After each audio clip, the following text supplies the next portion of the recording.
annuel de Thiénaba. Comme vous le savez, dans la région de Thiès, on organise énormément d'événements durant le mois du Mawlud. C'était l'occasion de nous entretenir avec les membres du comité d'organisation pour, en tout cas, faire une évaluation à mi-parcours des engagements que les chefs de service avaient pris lors des réunions du comité local de développement et du comité départemental de développement.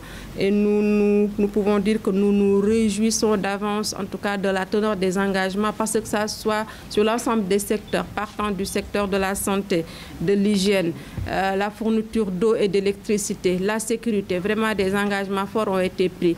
Et c'est des dispositifs qui devront être reconduits et renforcés parce qu'on a l'habitude d'y travailler.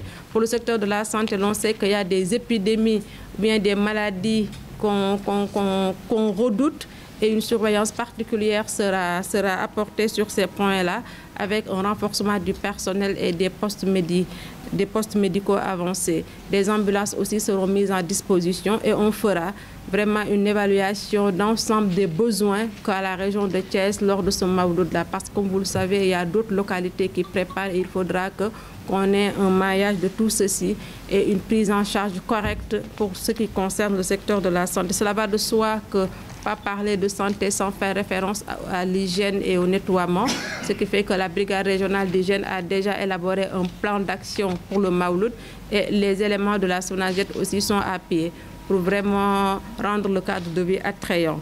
Pour ce qui concerne la sécurité, ça se fera en zone gendarmerie, mais vous savez que les forces de sécurité et de défense travaillent de manière coordonnée et avec une parfaite collaboration entre la police et la gendarmerie.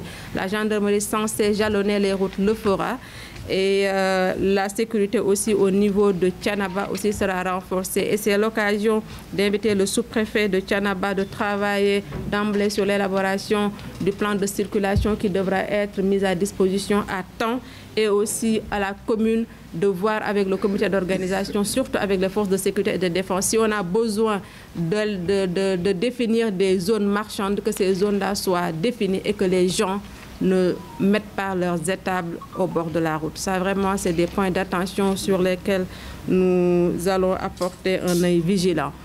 Pour ce qui concerne la fourniture en eau, on sait qu'à Thiénaba, on a des problèmes d'approvisionnement en eau, même en temps normal, parce que c'est des problèmes liés à la nappe, ce qui fait qu'un dispositif vraiment très important sera mis en termes de camions citernes. Le comité d'organisation a exprimé ses besoins que nous prenons en compte et nous allons mutualiser les moyens qu'on a au niveau de la région et aux besoins, faire appel au niveau central pour que vraiment l'approvisionnement en eau puisse se faire en quantité, mais surtout en eau de qualité pour pouvoir en tout cas venir en appui aux pèlerins qui viendront.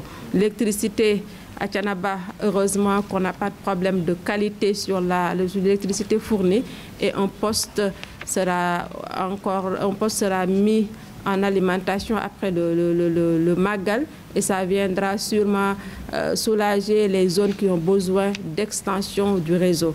Globalement, c'est ça qu'on a retenu et une surveillance particulière aussi sera mise sur la qualité de la viande avec le régional de l'élevage. Et le contrôle des prix homologués aussi sera de rigueur. Parce que pour les denrées de première nécessité, on veille à ce que le marché soit fourni, mais aussi que les commerçants puissent respecter les prix qui ont été homologués par l'État du Sénégal. Globalement, c'est vraiment les points d'attention sur lesquels nous avons eu à discuter et nous pensons que nous pouvons quand même aller vers un gamou paisible, un gamou où nos engagements seront respectés, raison pour laquelle vraiment j'invite davantage les chefs de service au respect des échéances qui ont été discutées et échangées en comité régional de développement.